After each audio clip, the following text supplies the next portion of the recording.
The chaos began at dusk. Not with a roar. Not with the crash of something enormous through the tree line. It began with silence.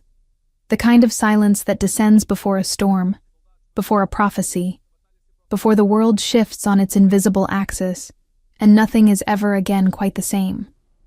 The birds stopped singing first. Then the dogs in the village refused to eat. Then the children, one by one, wandered to the edges of their homes and stared into the darkening tree line with wide, glassy eyes, as if they could hear something the adults could not. And then it came. A flash of movement at the border of the village, fast as a thrown blade and utterly soundless, leaving behind it a trail of broken fence posts, scattered hay, and the lingering impression of something enormous and impossibly graceful. A shadow that moved like water poured from a great height, fluid, inevitable, unstoppable. The chickens erupted in shrieking panic. A merchant's cart was overturned. 2 wooden stalls at the edge of the market square splintered as though struck by something the weight of a boulder moving at the speed of a comet. And then it was gone. Gone as suddenly as it had come, leaving only the cold imprint of enormous paw prints pressed deep into the damp earth, each the size of a grown man's chest. By morning, the stories had multiplied. Travelers on the eastern road swore they had seen it in the darkness, an enormous feline form, larger than any natural creature, its body draped in an aura of pale blue light that pulsed like breath, like a heartbeat, like the slow flicker of a candle in a room where no wind should exist. Its eyes, they said, were the most terrifying part. Not because they were cruel, not because they gleamed with the blank hunger of a beast, but because they were conscious, aware. Those eyes looked back at you, and you understood, with a certainty that settled in your bones like winter cold, that you were being seen completely. They called it the Phantom Jaguar. The legend was old, older than the village itself. Children were told of it in whispers. Hunters who had ventured deep into the ancient forest returned with stories, but never with proof. The Phantom Jaguar existed in the space between certainty and dream, spoken of, half-believed, never encountered. Until now. King Lucius Petruchio stood at the window of his war chamber as the dawn light fell gray and cold across the mountains to the east, reading the reports that had been placed before him with the quiet efficiency of a kingdom that ran on order and precision. He read them twice. Then he set them down on the heavy oak table and stood very still for a long moment. His large hands pressed flat against the surface of the wood, his jaw set in the particular way it set when he was thinking something through with the full weight of his considerable mind. He was 32 years old, and he looked it in the way that a mountain looks its age. Not worn, not diminished, but settled into itself with a permanence that suggested it had always been there, and always would be. He was tall, broad through the shoulders, built by years of training and battle, and the particular physical discipline of a man who understood that his body was the first instrument of his leadership. His hair was black and fell past his shoulders, usually bound back when he rode but loose now in the early morning, and his short beard was kept neat with the kind of attention that spoke less of vanity and more of precision. The same precision he applied to every aspect of how he presented himself to the world. His eyes were dark and serious, the eyes of a man who had learned early that the world did not give quarter to those who were not paying attention. He had never married. The court had long since stopped finding this remarkable, and had begun finding it simply characteristic. The way his silences were characteristic, and his refusal to give an opinion unless he had thought it through completely. He was not cold, exactly. He was precise. He gave what he chose to give, and held back what he chose to hold back. And the line between those two things was drawn with a care that few people had ever been permitted to cross. He called for his captain of the guard before the sun had fully risen. By mid-morning, 6 of the finest warriors in the kingdom had been assembled in the great courtyard. The king addressed them himself, briefly, without ceremony. The creature was to be captured, not killed. He would hear no reports of unnecessary bloodshed. The warriors exchanged glances that they kept carefully neutral. The hunt took 3 days. 3 days of tracking through forest so dense that the light barely reached the ground. Of following prints that appeared and disappeared as though the creature could lift itself out of the physical world at will.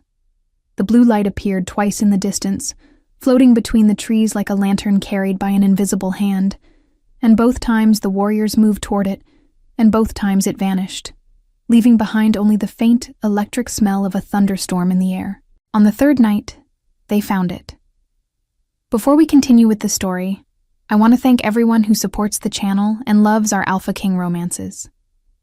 If you enjoy these kinds of stories, please consider clicking the link in the pinned comment to check out our Patreon and become a member. As a member, you'll get access to exclusive content you won't find here on YouTube, extended stories, special scenes, early access to new episodes, and complete romance arcs created just for our supporters. As a bonus, you'll also unlock exclusive vampire romance stories, diving into darker, more intense love stories filled with desire, danger, and passion. By joining, you're directly supporting the channel and helping us bring even more immersive stories to life.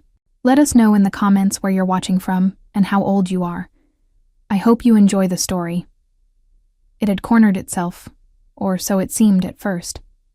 A broad, moon-flooded clearing at the edge of the deep forest, where the ancient trees gave way to a stretch of open ground, the grass silver under the full moon, the air so still that the warriors could hear their own breathing. The phantom jaguar stood at the far edge of the clearing and watched them come, and it was enormous. Larger than the reports had suggested, larger than anything the warriors had ever encountered in their years of service. Its body was the deep gold and black of a natural jaguar, but its coat seemed to absorb and emit light simultaneously. And around it, hovering at the edges of its form like a second skin, the blue aura pulsed with steady rhythmic light. Its eyes found each of them in turn. Those electric blue eyes, sharp as cut glass, cataloging and assessing with an intelligence that was deeply uncomfortable to witness in a creature of the wild. And then it began. The fight, if it could be called that, was unlike anything the 6 warriors had trained for. The phantom jaguar was not attacking in the straightforward manner of a cornered predator. It moved in circles, darting forward and back, its movements designed not to kill, but to confuse, to displace, to keep the warriors off balance without ever pressing an advantage it clearly possessed. It was faster than anything that large should have been, crossing the full width of the clearing in a single bound, and then reversing direction before any of them could track it properly, the blue aura streaking behind it like a comet's tail. When Doran, the largest of the 6, managed to get his net across one of its legs, the jaguar twisted in a way that defied physics and was free before the knot could cinch, leaving Doran sprawled in the grass with 3 new scratches across his forearm and an expression of genuine bewilderment on his face. They were good warriors, the best the kingdom could offer, and the phantom jaguar was making them look like novices. But there was something else, something that Cassian, the youngest of the 6, noticed in the 3rd hour of the struggle, when exhaustion had stripped away the surface noise of fear and effort. The jaguar was not fighting to survive. It was fighting to protect something. Its movements had a consistent gravity. No matter how it circled and feinted, it was always positioned between the warriors and the eastern edge of the clearing, where the forest began again, where the shadows were deepest. Every maneuver curved back to the same orientation.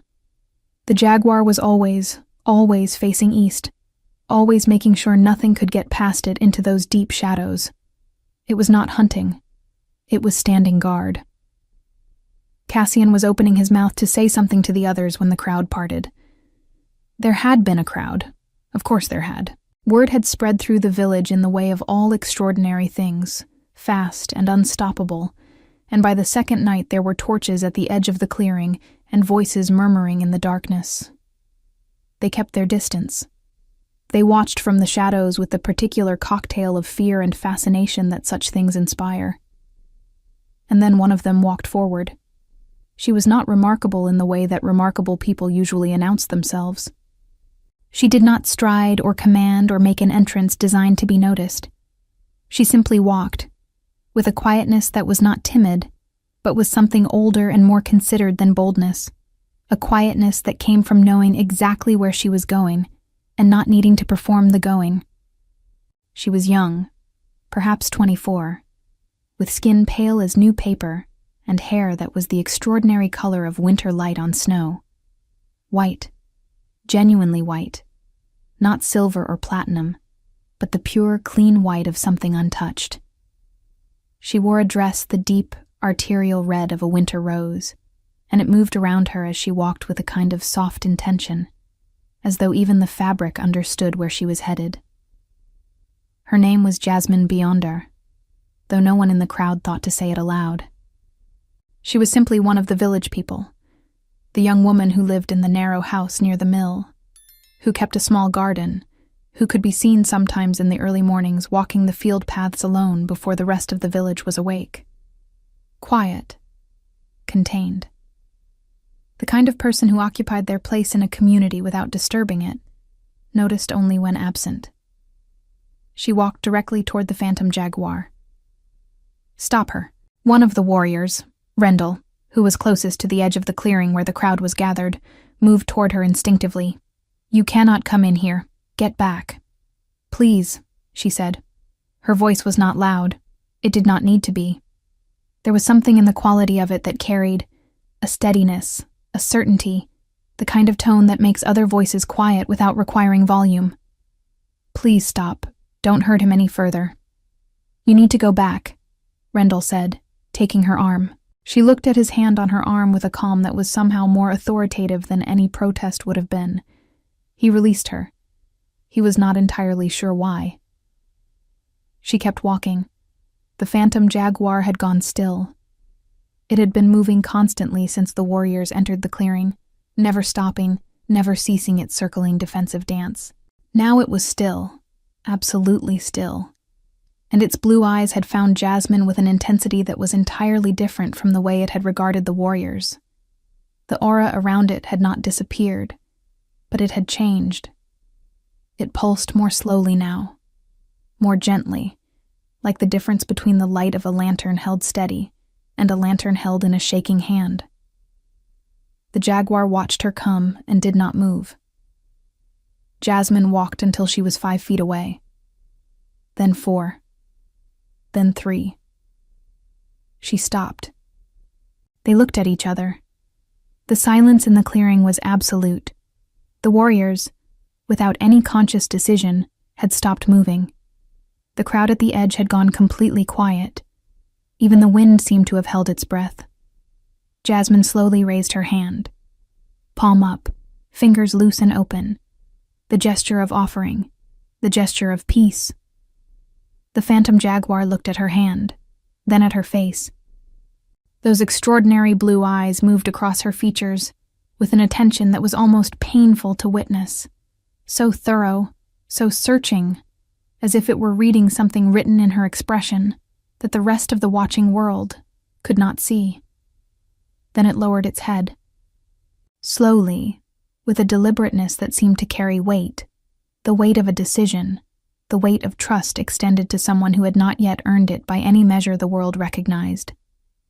It lowered its enormous head and rested its chin on the grass at her feet.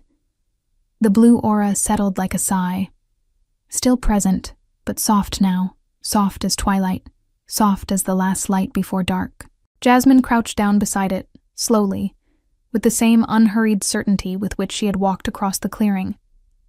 She extended one hand and placed it, very gently, against the broad, warm expanse of the Jaguar's forehead. She closed her eyes. The warriors watched, dumbfounded, as a sound came from the Jaguar that none of them had heard from it before.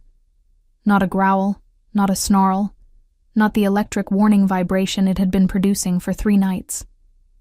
Something low and deep and resonant, something that carried in its frequency a quality that was almost, impossibly, a kind of sorrow. "He is not here to destroy," Jasmine said, without opening her eyes. Her voice was entirely steady, as though she were reading something she could see clearly. "He has not been attacking out of cruelty. He has been hunting because he must. There is a cub in the forest." She opened her eyes and looked at the eastern shadows, the deep darkness beyond the clearing's edge where the old trees stood close together. Hidden just beyond the tree line, the cub is very young, and it is very hungry. A long silence. Then Cassian, the youngest warrior, exhaled slowly and sat down on the ground as though his legs had simply decided they had done enough for one night. Rendell, who had tried to stop Jasmine at the clearing's edge and still could not quite explain why he had stepped back, turned and ran. Back through the crowd, back toward the village, back toward the castle, because the king needed to hear this, and the king needed to hear it now. Lucius Petruchio arrived at the clearing on horseback 30 minutes later, which was faster than the distance should have allowed, which suggested that he had ridden with an urgency he would not have admitted to out loud. He dismounted at the edge of the clearing and stood for a moment, taking in the scene before him with the careful, measuring attention of a man who had learned to see clearly, even when what he was seeing was extraordinary. The 6 warriors stood in a loose, awkward cluster to one side, weapons sheathed, none of them quite willing to make eye contact with anyone else. The phantom jaguar lay in the silver grass of the clearing, enormous and luminous, its blue aura drifting around it in slow, dreaming pulses. And beside it, still crouched, one hand resting on the creature's massive head as though this were a perfectly ordinary thing to be doing on an ordinary night, was a young woman in a red dress with white hair that caught the moonlight and made her look like something that had stepped out of a story rather than a village. He walked across the clearing toward her. She looked up when he was perhaps 10 feet away. She had known he was coming. She had heard the hoofbeats and the creak of armor and the particular quality of authority that preceded important men, even when they were trying to move quietly. She looked up at him and did not immediately look away, which was not something that happened to him very often. Most people, when confronted with the king in his full presence, found something else to look at. She did not. She looked at him directly, with those calm, dark eyes that seemed to take in everything and give away very little, and then she looked back at the jaguar. He stopped beside her and looked down. The jaguar opened one eye, regarded him, closed the eye again. "How did you do this?" His voice was low. Not a command exactly. Something close to wonder, which was not a quality he deployed very often, and which sat strangely on the architecture of his usual tone. "I don't know how to explain it," she said. Not apologetically, simply honestly. I could feel him. I could hear him. Not in words. But I understood what he was trying to say. She paused, and her hand moved slightly on the jaguar's head, a small unconscious stroke of comfort. He only wants to protect his cub. He is a she, actually, a mother. She has been trying to find enough food and she came too close to the village. She looked at the eastern shadows again. The cub is there. I can feel it. It is frightened. Lucius followed her gaze into the darkness. He was quiet for a moment. Then he turned and looked at her again. Really looked, in the way that he looked at things when he was deciding something. She was not remarkable in the way the court would understand remarkable. She was not dressed for attention, not performing anything. She simply existed in this clearing with the impossible calm of someone for whom impossible things were not particularly surprising. "She will not be harmed," he said. Not to Jasmine, to the jaguar. It was a ridiculous thing to say to an animal. He knew it was ridiculous. He said it anyway. The blue aura pulsed once, brighter. He straightened and turned to his warriors. "Stand down, all of you. Send for Physician Aldrich and tell him I need a poultice for claw wounds. There are scratches here that need attention." He glanced at the jaguar's flank, where 3 shallow wounds had been opened during the long struggle, and send for Harwick from the groundskeeper's lodge. "I want traps checked and cleared between here and the eastern valley before morning." The warriors moved. People with orders to carry out are people who do not have to stand around feeling embarrassed, and they were very grateful for the orders. Lucius crouched down beside Jasmine. Up close, in the blue light that the jaguar cast around them both, he could see the weariness in her face. Not fear, not overwhelm, but the particular tiredness of someone who had been carrying something difficult for a long time. He also saw, more clearly, the quality that had stopped him when he first crossed the clearing toward her. There was something in her expression that was very old and very steady, a quality of deep-rootedness, as though she understood something about the world that most people spent their whole lives learning and never quite arrived at. "Your name," he said, simply. "Jasmine Beyonder," she said. "I live near the mill." He nodded slowly. "Jasmine." The name settled in his mouth strangely, as though it were a word from a language he had studied and only now heard spoken by a native. "I am going to keep my word. No one will harm her or the cub. But I need to understand what happened here. What you are. What this is." She looked at him. A long, considering look. "I don't entirely understand it myself," she said at last. "I never have. Animals are easier for me than people sometimes. I feel what they feel. I hear what they mean, even when they don't have words." She paused. "I know it sounds like madness." "It doesn't," he said. She looked at him with something that was almost surprise. "Most people think it does. Most people," he said, "have not just watched the phantom jaguar surrender to someone who walked toward it with nothing but an open hand." The jaguar exhaled, a long, slow breath that moved the grass around it. In the eastern shadows, barely visible, something small and pale blue shifted. The cub, small enough to hold, curled into the hollow between two great roots, its own aura a tiny, trembling echo of its mother's. Jasmine made a soft sound, involuntary, the kind of sound that escapes before thought can catch it. "She's beautiful." Lucius looked at the cub. Then, before he had quite decided to do it, he looked at Jasmine. "Yes," he said. His voice had changed slightly, just slightly. "She is." The night deepened around them. Above the clearing, the stars were beginning to come out in earnest, the great scattered map of them written across the dark in light too old to measure. The blue aura of the phantom jaguar cast its own quiet illumination across the grass, and in that double light, starlight and creature light, Lucius Petruchio, who had never in 32 years of living been particularly moved by the poetic qualities of any situation, found himself very still and very quiet, and strangely, deeply aware of the woman beside him. He told himself it was the strangeness of the evening, the extraordinary events, the particular quality of light. He told himself that, and he almost believed it. The physician came. The wounds were dressed gently, with Jasmine murmuring soft reassurances throughout, and the creature allowed the physician's hands without protest. The cub emerged on its own from the eastern shadows, padding across the clearing on paws too large for its small body, trailing its pale blue light, and it pressed itself against its mother's flank with the total, boneless relief of a child finding its parent after terror. By the time the first light of dawn began to gray the eastern sky, Lucius had made his decisions. He went back to the castle while Jasmine remained in the clearing for a little while longer, sitting in the grass beside the jaguar and her cub with the patient, still quality of someone for whom sitting in grass beside extraordinary creatures was simply another way of being in the world. He rode back through the waking village, through the castle gates, and directly to his private library, where he stood in front of his shelves for a long moment before reaching for the book he had been thinking about since the moment he first saw Jasmine cross that clearing. It was old, very old.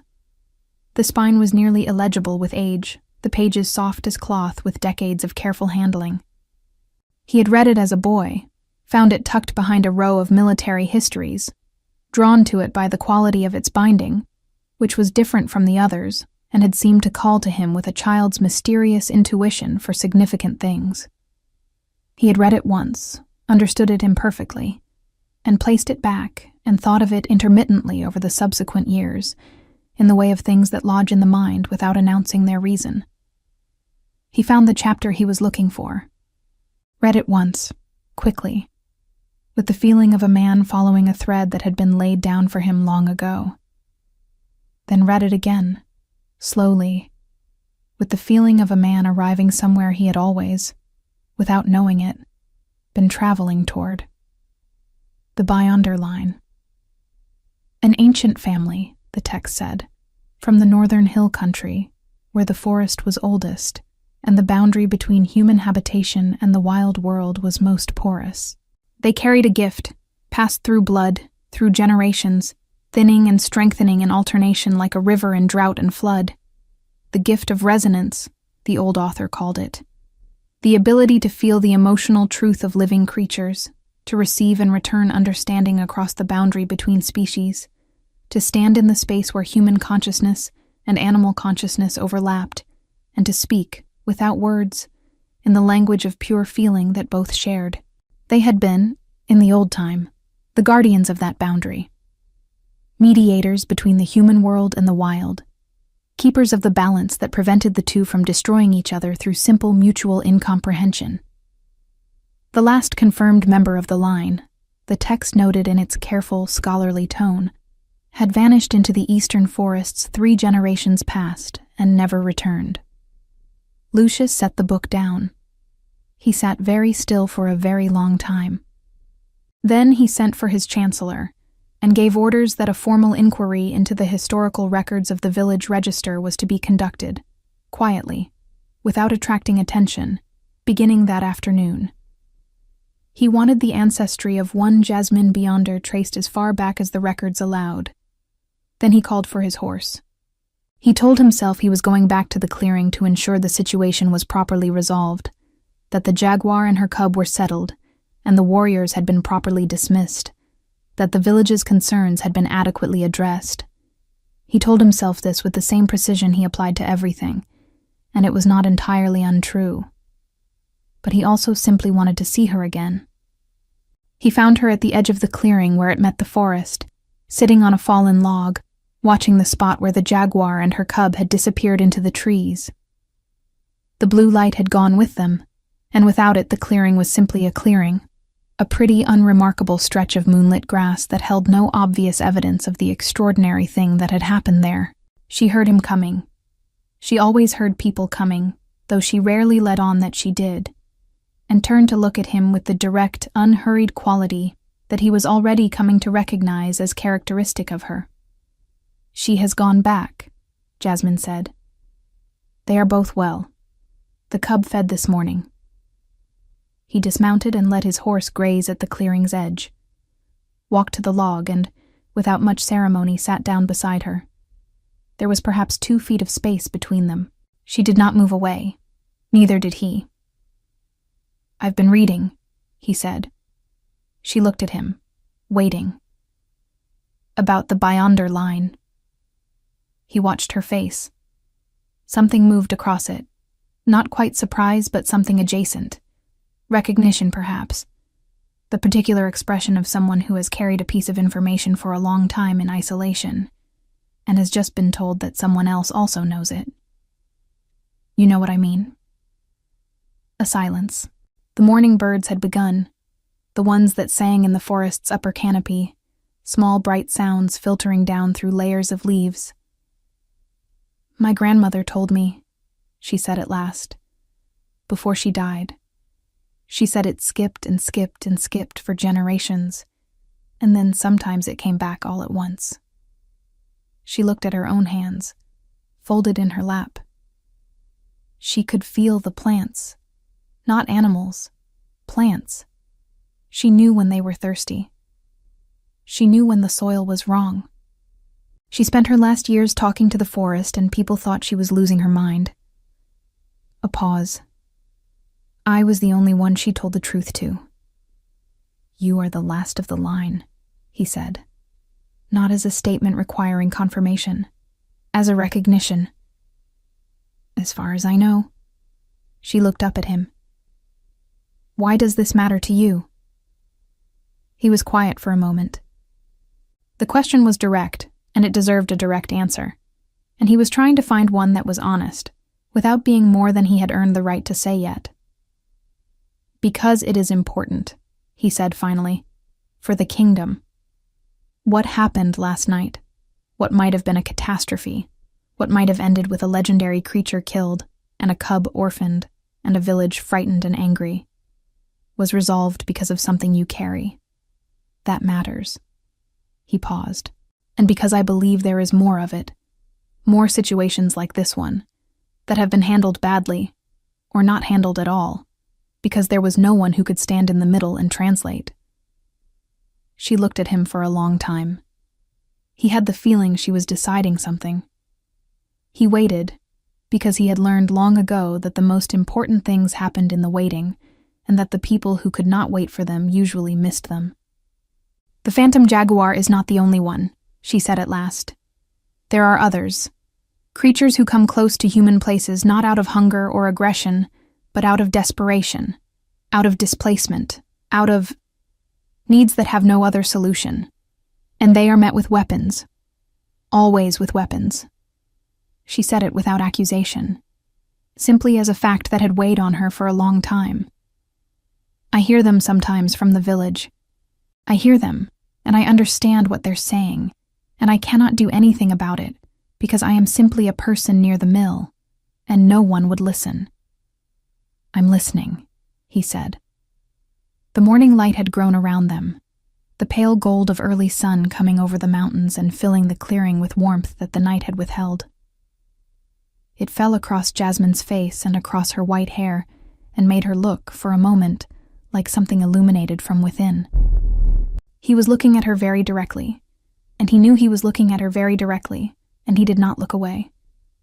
She held his gaze. "You are the king," she said. "Yes." "You could actually do something." "Yes." The silence between them settled differently now, not comfortable exactly, but charged, the way air charges before lightning. She was the first to look away, and she looked at the clearing where last night's extraordinary events had played out, and something in her expression shifted into something softer and more private. "She was so frightened," she said quietly. "The mother. Not of the warriors, exactly. Frightened that something would happen to the cub. That she would fail." A pause. "That kind of fear crosses every boundary. There is no translation needed for that kind." He thought about that. He thought about it in the context of his kingdom and his responsibilities and the long, complicated calculus of governance, and then he thought about it in a smaller, more personal context that he quickly decided was not relevant to the present conversation and set aside. "I want to propose something to you," he said. "Formally, as a royal arrangement. I want to offer you a position, official, compensated, with resources and authority behind it, as the kingdom's liaison to the wild territories. What happened last night should never have come to the point it reached. The creature should have been heard, or at least approached with understanding, long before warriors and nets and 3 days of pursuit. I want someone who can prevent that, who can stand at that border before the crisis comes." He paused. "I want it to be you." She was very still. "You could say no," he added.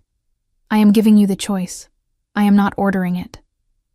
"Kings don't usually offer choices," she said, but her tone was not unfriendly. "This one does," he said. "When it matters." She looked at him again with that long, considering look that he was learning to read as the way she processed significant things. Not hesitation, exactly, not uncertainty, but the thorough attention she gave to things before she committed to them. He had the impression she was not someone who committed to things lightly or without understanding what she was committing to, and that this quality, this refusal of easy assent, was one of the things about her that would turn out to matter most. "Yes," she said. "I'll do it." Something shifted in his chest. Something small and structural, like the click of a door opening onto a room he had not known was there. He stood, because sitting felt suddenly insufficient for the moment, and extended his hand to help her up from the log. She took it. Her hand was small in his, her fingers cool and fine-boned against his palm, and stood, and for a moment they were very close in the golden morning light, And then the moment passed, and they were simply two people standing at the edge of a clearing where something extraordinary had happened, moving toward the practical next steps that ordinary life required. But he did not forget the way her hand had felt in his. He did not forget it at all. In the weeks that followed, the king's library became a different place. He invited Jasmine into it on the third day of her new role to look at the historical records of the Beyonder line together.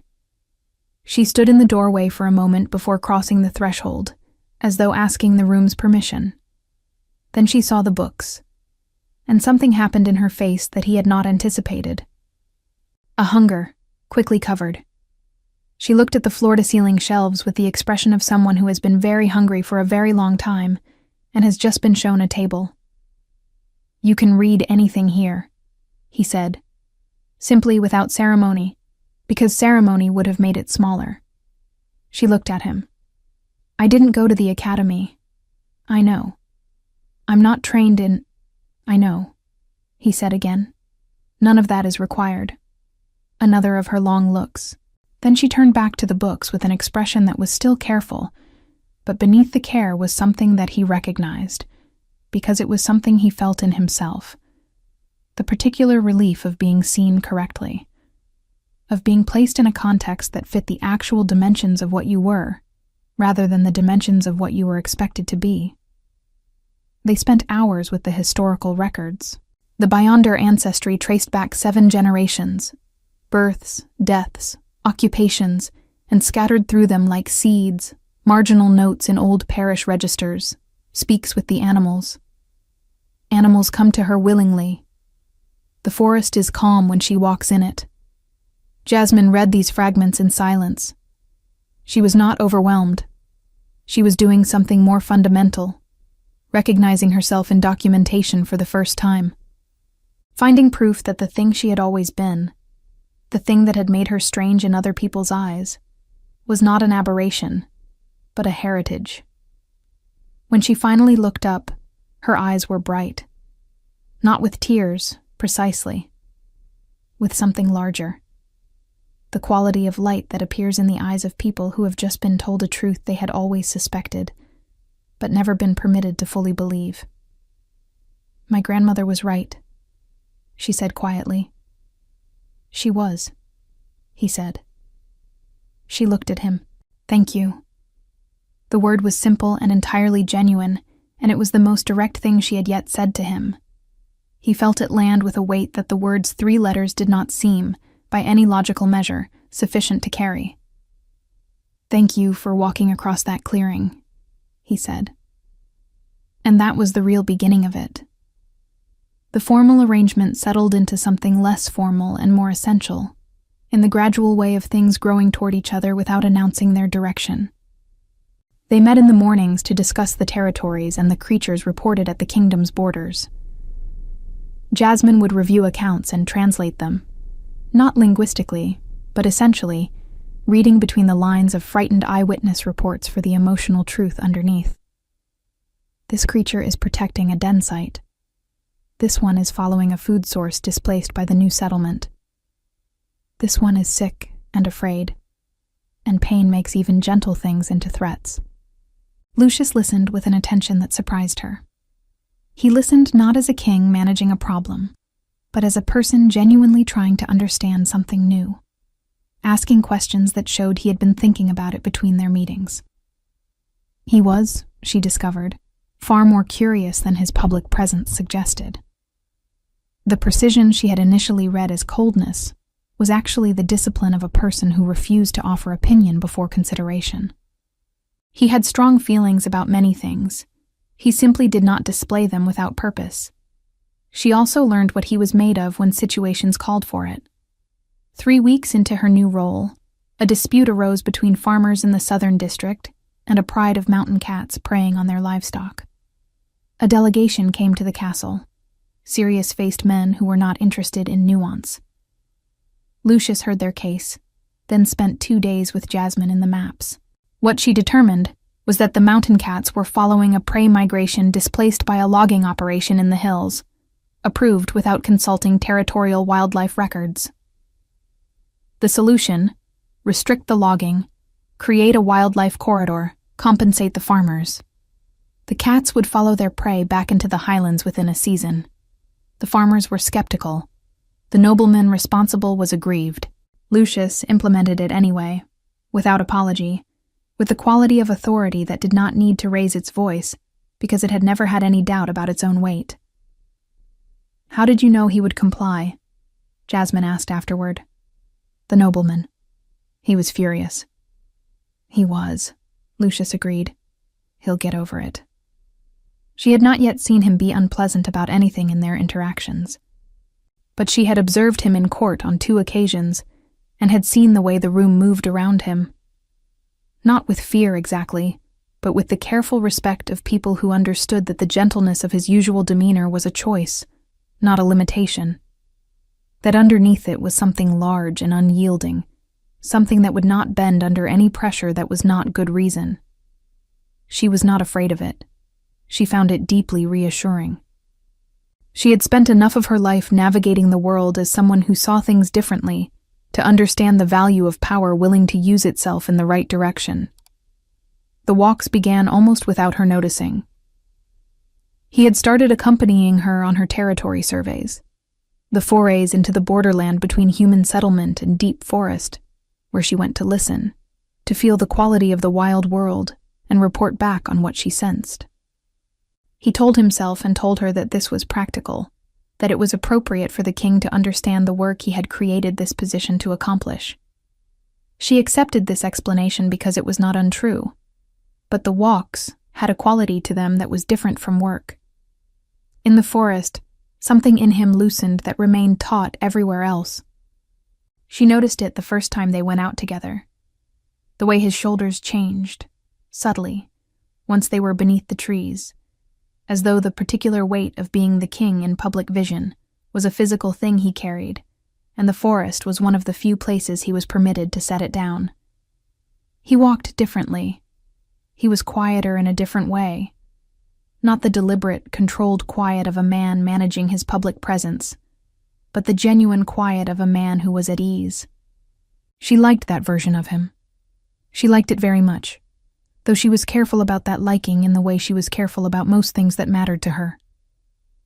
They talked in the forest about things they did not talk about in the castle. He told her about his childhood in the rooms of the castle that felt too large, about the books that had been better company than most people, about the moment he had understood that being a king was not a role that could be set aside when it became inconvenient, and the strange, quiet grief of that understanding. She told him about her grandmother, about the early years of discovering what she could do, and not having any context for it, about the long discipline of learning to move through a world that did not have room for what she was in any of the categories it recognized. "Did you ever want to leave?" he asked her once, on a late afternoon in the 3rd week of their walks. The light coming golden and low through the canopy, the forest full of the particular warmth of a day ending well. "Every day," she said, "and I never did." "Why not?" She was quiet for a moment, turning that over. "Because the animals were here," she said finally, "and they needed someone who could hear them. If I left, there was no one." She paused. "It turns out that was enough of a reason."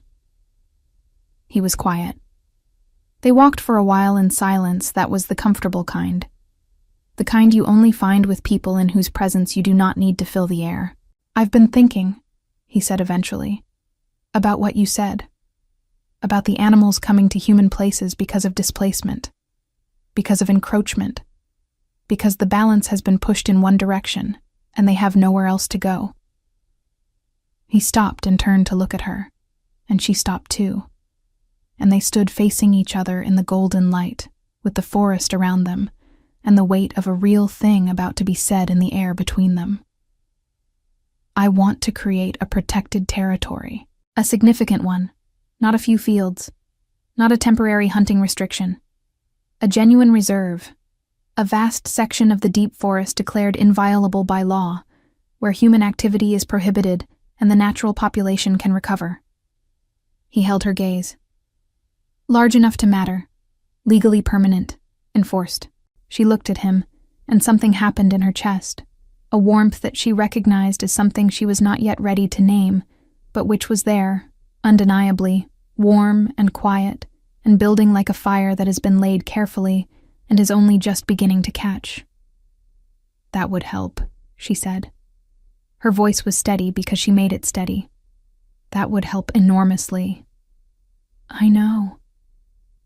He was still looking at her, still holding her gaze with an attention that had a quality to it that she could not entirely categorize as simply professional. "I want to do it properly. I want to know from you where it should be, what it should protect, what the boundaries should be. Your knowledge, what you can hear, what you understand, should be the foundation of it." "Yes," she said. "Yes to the reserve, or yes to your involvement?" "Both," she said. The word settled between them, and they stood in it for a moment, and then, because neither of them was quite ready yet for what was building in that standing, they turned and walked on through the forest, and the golden light moved around them, and the birds continued their evening conversation above their heads, and the world was very beautiful, and neither of them said anything else for a long time. The planning of the reserve took 4 weeks of serious work. Jasmine drew maps unlike any the cartographers had produced, not topographical but emotional, marking territories by what the land felt like to its inhabitants, by the ancient pathways creatures had worn into the landscape, by the places where the wild world was most concentrated and most fragile. Lucius read everything she produced with complete attention, asked good questions, and revised his legal frameworks based on her understanding in ways that surprised her. He was not a man who adjusted his views easily, but he was a man who adjusted them completely when evidence required it, without grudge. She was also learning other things about him. The way he took his coffee, black, in a cup slightly too large for a normal morning. The way he sometimes forgot he was holding something when a thought claimed him, holding it suspended in the air without noticing. The way he looked at her when he thought she was not looking. That last one she had noticed early and had been turning over quietly ever since. He looked at her, in the pauses of conversation, across the library table, with an attention different from the attention he gave everything else. Not the careful assessment of a king evaluating a resource. Something more unguarded than that, something that happened despite his precision rather than because of it. She had noticed. She was very good at noticing things. On the day they presented the reserve proposal to the full council, she stood beside him in the great hall for the first time in an official capacity, and understood in that setting what his dual nature meant in a way their private context had only partially revealed. In the council chamber, Lucius Petruchio was entirely formidable. Not harsh. He was not a harsh man. But he was absolutely, completely certain. And that certainty made the large room feel smaller, made the voices of counselors who raised objections become careful in ways they had not been before he spoke. He presented the proposal with precision, clear, evidence-based, unhurried. When objections came, and they came, he addressed each one with a finality that was not aggressive, but was entirely impenetrable. Watching him, Jasmine felt something she had not expected. The particular safety of being behind someone capable of holding the line. She had spent her life as the sole carrier of something the world did not understand, defending it alone, absorbing the skepticism and the gentle suggestions that she was being fanciful. And here was a man using the full force of his position and character to make room for what she understood. She had to look away for a moment. The proposal passed. The council hall began to empty. Lucius caught her eye across the table and said nothing, but something in the look was a question, and something in her answering look was an answer. And though both of those things happened entirely without words, they were as clear to each of them as if they had been spoken. That evening he came to where she was waiting at the map room, as they had arranged, to review the final territorial boundaries before sending them to the surveyors. She was already there when he arrived, standing at the large map table in the low evening light. And when he came through the door, she looked up and smiled. She had not smiled at him before. Not really. Not in the way she smiled now, which was full and unguarded, and carried in it the evidence of a genuine, private happiness that she had not been performing for anyone. It was the smile of someone whose guard has come down entirely in a particular moment, surprised by their own openness. He stopped just inside the door, looked at her, said nothing for a moment that stretched itself out into something larger than its clock-measured length. "The council accepted it," she said. "All of it." "They did," he said.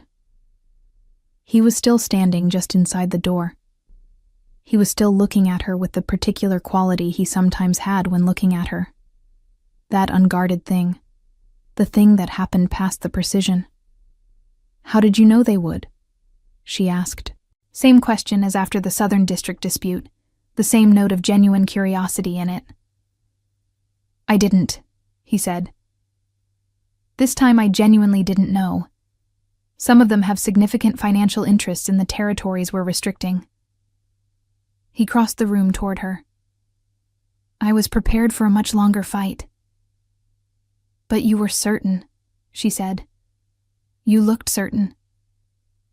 "Appearing certain," he said, stopping on the other side of the map table, "is part of the work. If I present a proposal with evident doubt, the doubt becomes the opening through which every objection enters." He looked down at the map between them. "But this time I was also simply right, and that helps." She laughed. It was a genuine laugh, the kind that escapes because something is actually funny, the kind you cannot construct. She had laughed with him before, in the easier moments of their walks, but not quite like this. Not with quite this much of herself in it. He looked up from the map. Something in his face had changed. Or perhaps something that had always been there had become visible. The way a landscape becomes visible when the light finally finds the right angle. "Jasmine," he said. Her name in his mouth had a quality it did not have in other mouths. She had noticed that from the beginning. She did not understand, quite, why, except that he said it as though it meant something specific. Not the word itself, but the person it referred to. "Yes," she said, not answering a question, simply acknowledging what was in the room. He came around the table. She did not move away. He stopped very close enough that she could see the particular dark of his eyes in the evening light, the complex depth of them, and the thing that lived in them now that did not live in them in the council chamber, or the library, or the maps. The thing that was, if she read it correctly, the thing she had been turning over quietly for weeks without letting herself fully name it. He lifted one hand and touched her hair. Just one touch, his fingers in the white strands of it, as light as a question. She looked at him. "Tell me what you're thinking," he said. She considered this. She was, as he knew by now, not someone who said things she had not considered. "I'm thinking," she said carefully, "that I have been thinking about this for some time. And I am thinking that I was not expecting it. And I am also thinking that I should have expected it. Because most things I don't expect are things that, in retrospect, were entirely inevitable." He was very close. The warm solidity of him was a palpable thing, the particular physical presence of a person you have been near enough long enough to know by feel as well as sight. "And what are you going to do about it?" he said. Quiet, serious, waiting. She reached up and placed her hand against his jaw, the short beard beneath her palm, the warmth of his skin, the living specific reality of him. He went very still under her hand, in the way of someone receiving something they have wanted for long enough that receiving it requires a moment of simple absorption. "This," she said, and she kissed him. It was not dramatic. It was not the kind of first kiss that announces itself with the fanfare of a thing long awaited. It was quiet and certain and unhurried, the way she did most things, the way she walked across clearings toward legendary creatures, and the way she read old historical records, and the way she listened to the world. It tasted of intention, of something arrived at by honest means. He kissed her back with a thoroughness that he brought to everything, that left no part of the moment unattended, that took the quiet certainty of what she had offered and added to it the warmth of someone who had been waiting, without knowing entirely that he was waiting, for exactly this. They stood in the evening light of the map room for a long time. When they finally separated, there was a silence between them that was entirely different from all the previous silences, fuller, warmer, carrying in it the particular quality of something that has crossed from possibility into actuality and cannot be uncrossed. "I should tell you something," he said. His voice was different. Still him, but stripped of the last layer of management, the last careful fraction of held back. "I have been thinking about you. About this. For longer than was probably reasonable given the circumstances." "I know," she said. He raised an eyebrow. "You look at me," she said. "When you think I'm not looking. You have been looking at me in a particular way since the night at the clearing." She paused. "I am very good at noticing things." He looked at her for a moment with an expression that was not quite embarrassment. He was not a man who embarrassed easily, but was something related to it. Caught out, perhaps. Surprised to have been read so clearly. "And you said nothing." "I was deciding," she said. "And you have decided." "Yes." He looked at her for another moment, and then, slowly, he smiled. Not the barely there hint of amusement she had learned to look for. A real smile, full and unguarded. The smile of a man who has just received something he was not entirely sure he deserved, but was not going to refuse. It changed his face entirely, made it younger, made it simpler, made it the face of a person rather than a king. She thought it was the most beautiful thing she had ever seen, which was saying something considerable given that she had touched the face of the phantom jaguar in the blue light of a clearing and watched a small luminous cub press itself against its mother's side. She told him this, not in those exact words, but in the way she looked at him, which she allowed to be exactly as clear as it was. He took her hand. They stood at the map table in the evening light, with the great reserve territory marked out before them in careful lines, the boundaries of a new understanding between the human world and the wild, and the world outside the tall windows was turning toward dark in its daily, indifferent, beautiful way, and neither of them wanted to be anywhere else. The nights that followed were like a new country discovering its own shape. Not sudden, not something that arrived all at once, but a steady unfolding, the way spring arrives through 1,000 small accumulations of warmth, until one day you realize the world has fundamentally changed. He came to walk with her before official business every morning. She began to understand the castle the way she understood other territories, its emotional geography, the pressures that moved through its rooms. She understood, watching him move through his days, how much he had been carrying alone, not just the governance that he managed with the ease of long practice, but the particular solitude of it, the way the crown created an invisible perimeter through which most things passed with management rather than genuine contact. She distinguished the man from the king without apparent effort. He discovered what it was to be with someone who saw him correctly, not the simplified version, the strong king, the decisive leader, the complete version. The person who sometimes sat with a difficult decision for longer than anyone knew because he was genuinely uncertain.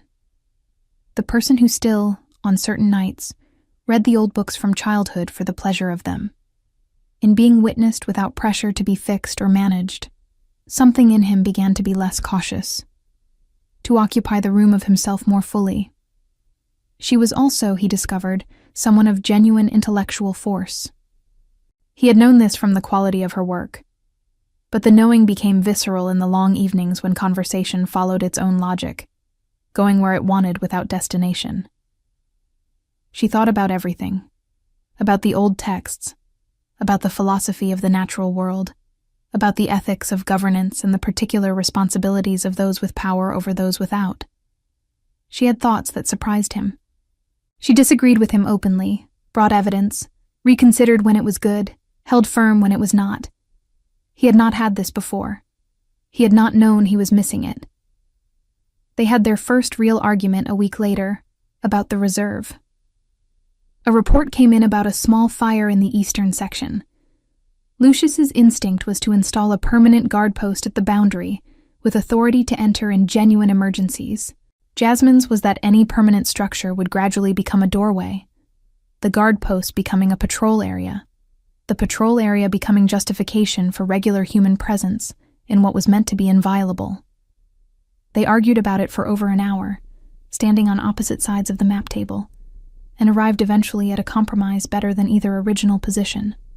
Mobile patrols at the outer boundary only, no permanent structures, strict protocols for emergency entry. "You are," Lucius said afterward, looking at the amended map. "Very difficult to argue with." "You are also very difficult to argue with," she said. "I know." The not quite smile. "I'm the king." "That," she said, "is not actually why." That night they walked the perimeter of the castle grounds in the dark, which was a thing he had always done alone, and which she had, without formal decision, begun to share. He took her hand while they walked, simply reached across the space between them and took it, and she let him. And they moved in the cold dark with their hands warm together, and the stars doing whatever stars do in the enormous, indifferent dark above human complication. She leaned her head against his shoulder. He adjusted his arm to accommodate her without breaking stride. They did not say anything. They did not need to. Then came the night of the solstice. The festival was the kingdom's largest annual celebration. Fire and music, and the joy of a community acknowledging together the turning of the year. Lucius presided over it every year with the dignified benevolence that formal occasions required. This year was different. She was beside him. Not officially. Not yet. Simply there, in the red of her dress in the fire-lit courtyard, her white hair extraordinary in the torchlight. The court had been noticing for some time. Tonight, in the festival light, there was no ambiguity. They stood beside each other with the ease of people who were simply together, who had been together long enough that the togetherness had its own posture. Later, they found their way to the garden at the castle's east wing, quiet while the main courtyard still celebrated. Small lanterns hung through the bare branches, and in their light and the cold air and the distant music, the garden was its own complete world. They stood at the garden's center, and Lucius turned to face her. She looked at him and knew, immediately, that he was about to say something significant. She had learned to read the particular stillness he took on before things that mattered, the way the precision of him gathered itself around a central point. "I want to ask you something," he said.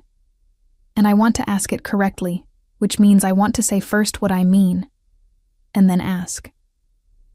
She waited. "I have been alone," he said, "for a very long time. Not in the way of someone who has no people around them. In the way of someone who has not found, who had not believed it was possible to find. Someone with whom being together is easier than being alone." He looked at her steadily. "You are the first person in my adult life for whom that is true." A pause. "You see me clearly, and you do not flinch from what you see. You think with a quality that matches, that exceeds, often, my own. You carry something extraordinary, and you carry it with a humility and a grace that I have never seen in anything. And I love you." He said those last 3 words simply, without ornamentation, with the same direct precision he brought to everything that mattered. "I love you, and I have loved you for some time, and I would like you to know it plainly before I ask the thing I want to ask." She had been very still throughout this, the way she was still when something required her complete attention.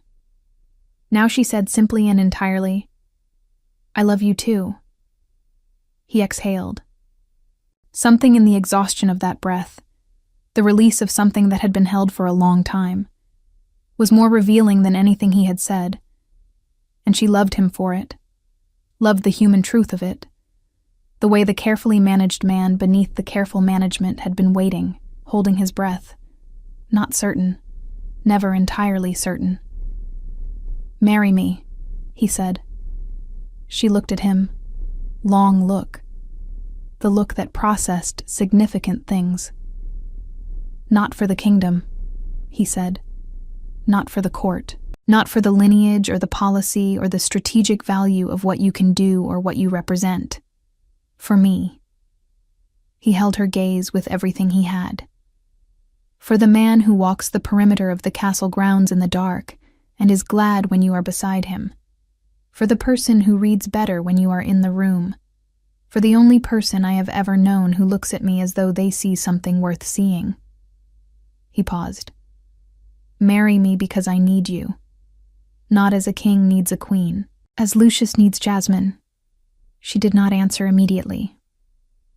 She stood in the lantern light and the cold air and the far music of the festival, looking at the man before her. This large, precise, difficult, surprisingly gentle man who had come to the clearing to see about a captured creature and had not, from that moment, been entirely the same. And she felt in her chest the full and certain weight of what she was about to say. "Yes," she said.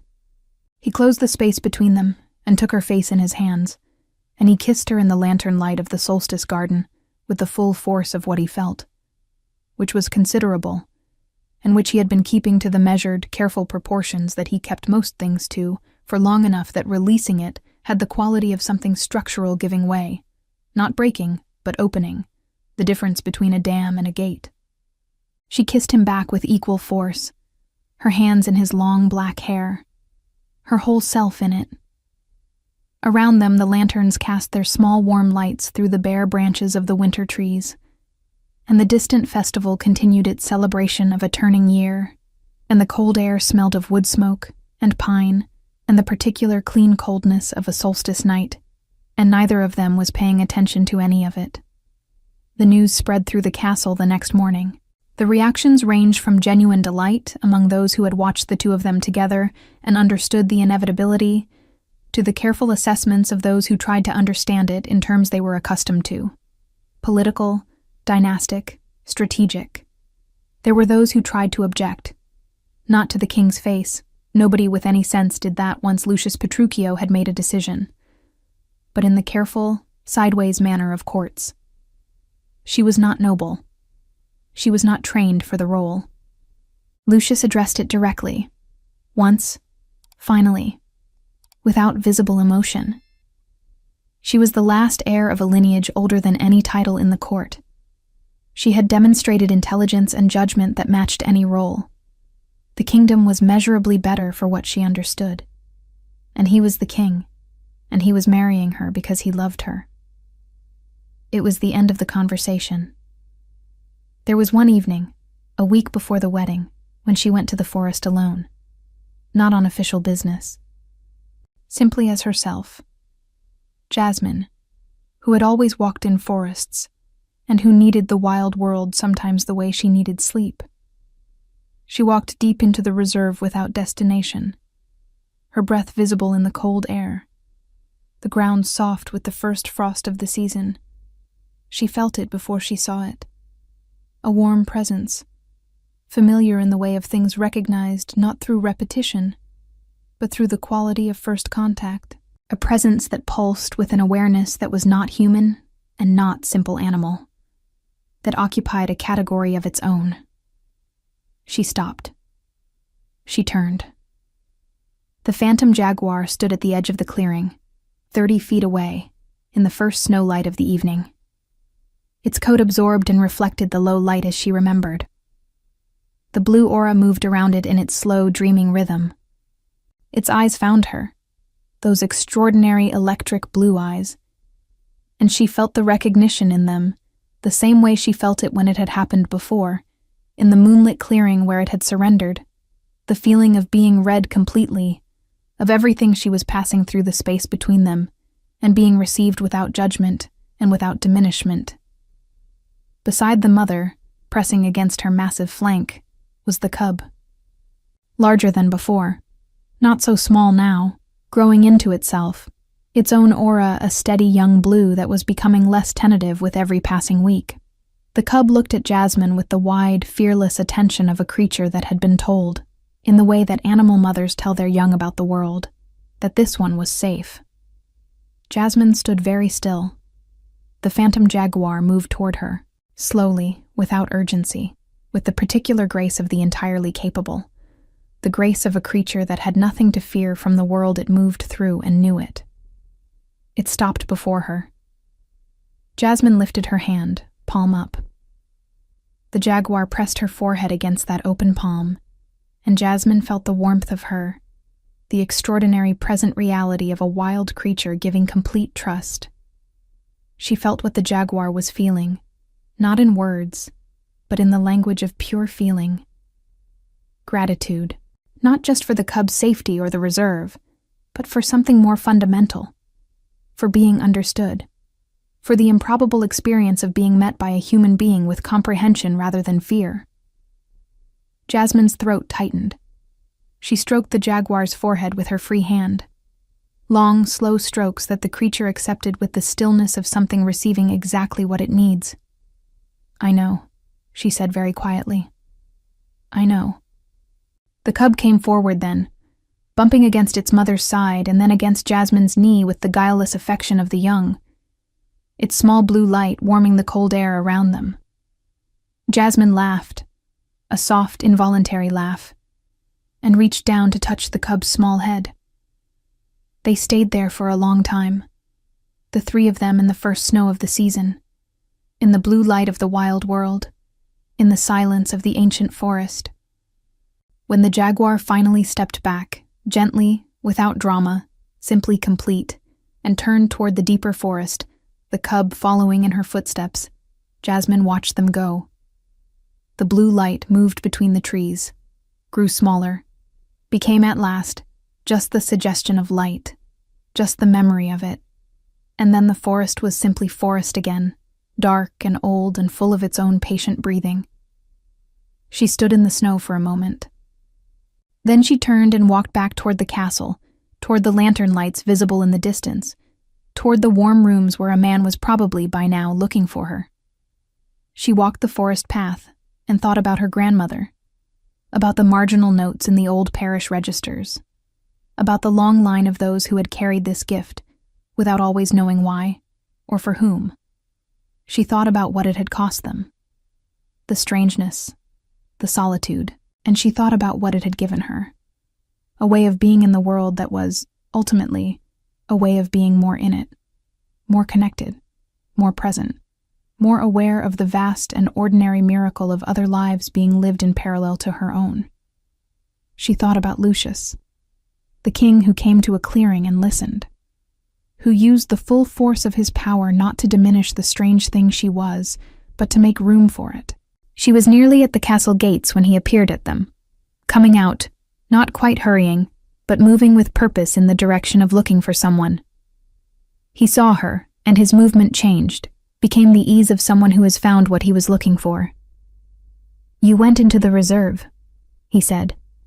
Not accusatory, simply reading the evidence, the snow on her shoulders, the stillness she carried when she had been in the wild world.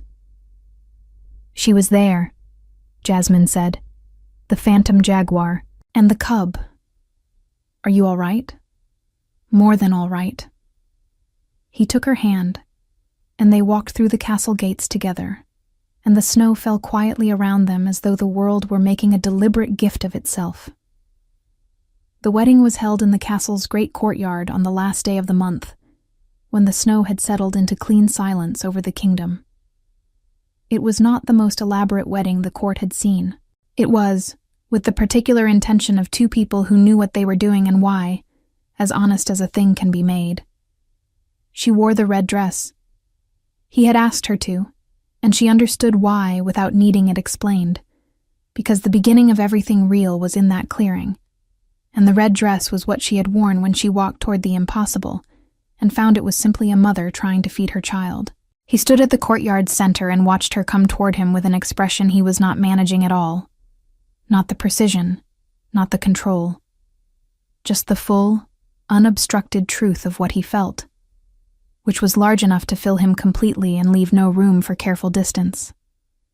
She came toward him through the snowlight with the same quality she had crossed the clearing, without hurry, without performance, with the complete certainty of someone who knows where they are going.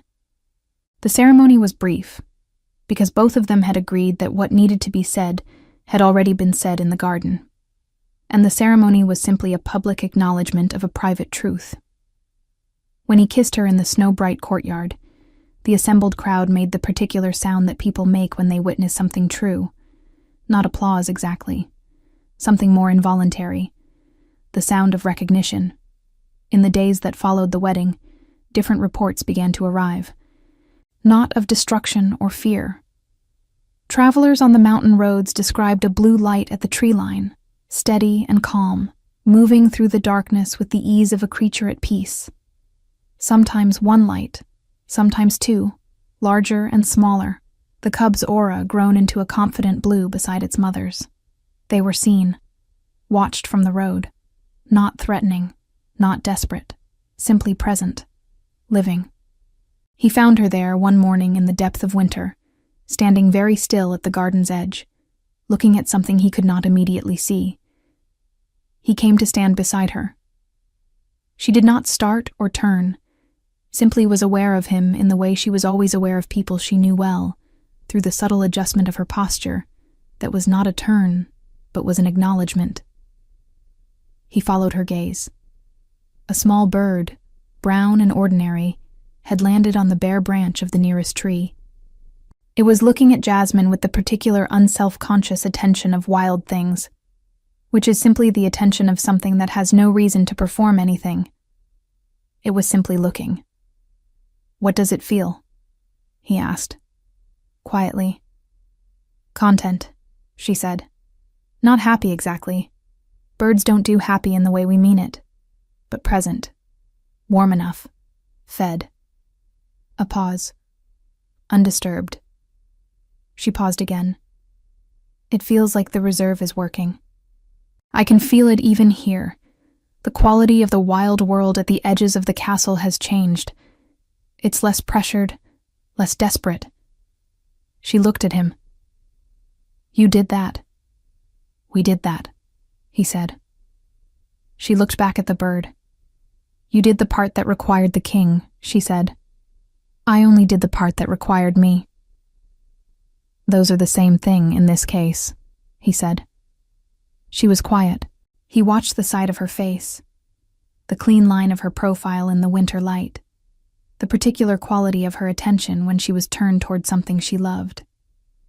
He had memorized her by now, in the way you memorize the places you intend to spend your life. Not deliberately, not with effort, but simply through presence and repetition, until the knowledge is so deep, it no longer feels like knowing, and simply feels like part of what you are. "Jasmine," he said. She looked at him. "I want to tell you something," he said. "Not something I haven't told you. Something I have told you and want to say again, because it deserves to be said regularly and not assumed." She waited. "I am glad," he said, "every day. For the clearing and the Jaguar and the impossible night that brought you to my attention. I am glad for the library and the reserve and all the arguments and all the walks." He held her gaze with everything. "I am glad that you walked toward the thing everyone else was running from. And I am glad that, eventually, you walked toward me." She looked at him for a long moment. "You are getting better at saying the things that matter," she said. "I have been practicing," he said. She laughed, the full, genuine laugh. She stepped toward him, and he opened his arms, and she pressed herself against the solid warmth of him. And he held her in the winter garden in the morning light, with the small brown bird still watching from its branch, and the kingdom lay around them in its winter quiet. And in the deep forest, the protected territory breathed with the unhurried pace of a world that has been given what it needs. Spring came, as it always comes, not announcing itself but arriving through the accumulated small evidence of warming soil and lengthening light. The reserve celebrated it with a particular vigor, a riot of returning life, because the land had been given winter to recover and had used it well. The new season brought new work, new challenges, as every season did. He handled the human side with the full force of his authority. She handled the places where the human and wild worlds pressed against each other with the full force of what she understood. They consulted each other constantly, argued when they disagreed, and arrived consistently at places better than either would have reached alone. Jasmine moved through the castle with the ease she had gradually learned, no longer a visitor, but a presence within it. Her books from the narrow house near the mill were on the library shelves now, beside his. The garden at the east wing had been replanted at her suggestion with native plants that attracted the birds and insects of the region, and in the mornings she could be found there in the cold light, still and listening, her white hair and her breath both visible in the winter air. They were not a perfect thing. No two people who are genuinely themselves in each other's company are a perfect thing. There were difficult days and long nights, and the ordinary wear of lives lived in full contact with real demands. There were things he found hard that she helped him through, and things she found hard that he held her through. But there was also this. They were right for each other in the fundamental way. Right in the way the reserve was right for the wild things that lived in it. Not because it was perfect, but because it was large enough and honest enough for everything that needed to live there fully. One evening in the first spring, Jasmine stood at the library window with a book she had stopped reading, watching the light fade over the forest in the distance. Lucius came in and stood for a moment in the doorway, looking at her. She had not heard him, which almost never happened. He crossed the room and came to stand beside her. "What are you thinking?" she asked. "I'm thinking that I used to stand at this window alone and look at that forest and think about everything the kingdom needed and everything I owed it." A pause. "I still think about those things. But the thinking is different now." "Different how?" "Less like a weight," he said. "More like a home." He paused. "Because of you." And she looked at him with the full, unhurried quality of her attention, and he looked back at her with the full, unmanaged truth of his feeling. And the library was warm around them, and the spring light faded over the forest, and the world outside was the world. Complicated and imperfect, and full of things that needed someone to stand between the fear and the unknown and say simply, clearly, without flinching, "I understand. I can hear it. Let me translate." And she could. And she did. The phantom jaguar lived in the forest. The reserve grew. The kingdom kept its balance. And the king, who had commanded 6 warriors and 100 campaigns, and the full apparatus of the most organized kingdom in the region, had been conquered, completely, willingly, gladly, by a woman in a red dress who walked toward something everyone else was running from, held out an open hand, and waited with the patience of someone who understood that trust cannot be commanded or captured. Only offered, only received. 6 warriors had failed to tame the phantom jaguar, but Jasmine Beyonder had never tried to tame it. She had simply understood it, and understanding had been enough, had been everything. And that same capacity, that same quality of radical, patient, unjudging comprehension had crossed every careful distance and reached into the private rooms of a precise and solitary king, and found there, in the quiet behind the precision, the person who had been waiting for exactly this, for someone who would not approach him with weapons, who would hold out an open hand and wait, and who would recognize in the fierce protectiveness of him not a danger to be mitigated, but a love that had not yet found its object. He had surrendered too, not to defeat, to something far more difficult and more rare and more complete, to being known. In the years that followed, travelers through the kingdom would sometimes ask about the phantom jaguar, and the people of the kingdom would tell it as truth, because it was. They would describe the clearing, the 6 warriors, the young woman in the red dress who walked toward the creature when everyone else retreated. They would describe the blue aura settling and the enormous head lowering. And sometimes, in the telling, someone would say, "And then she married the king, and his eyes, when he looks at her, are different from the eyes of any king in any story you have ever heard." He looks at her the way the Jaguar looked at her. Not like someone who has been tamed, like someone who has surrendered on his own terms, to something he trusts completely. The blue light was seen in the forest for many years. Travelers on the mountain roads in the deep night would catch glimpses of it between the trees, steady, unhurried, the rhythm of a heartbeat at rest. The cub grew into a creature in its own right, enormous and luminous, and possessed of the same extraordinary intelligence as its mother, and together they moved through the protected territory with the ease of creatures that have all the space they need. Sometimes, in the years when the nights were very quiet and the forest was very still, Jasmine would stand at the window of the castle's upper room and feel a presence at the edge of the reserve, warm and steady and unmistakable. Not a need, not a crisis, simply an awareness. A greeting, in the oldest language. A recognition, across the boundary between the human world and the wild, that she was there, and that the world was, for the moment, in balance. She would stand at the window and send back what she felt, and the blue light in the forest, very far away, would pulse once, steady, warm, certain. We'd love to hear your thoughts on this story. Let us know what you thought of this tale full of emotions and surprises. Tell us your name, where you're watching from, and rate this story from 0 to 10 if it touched your heart.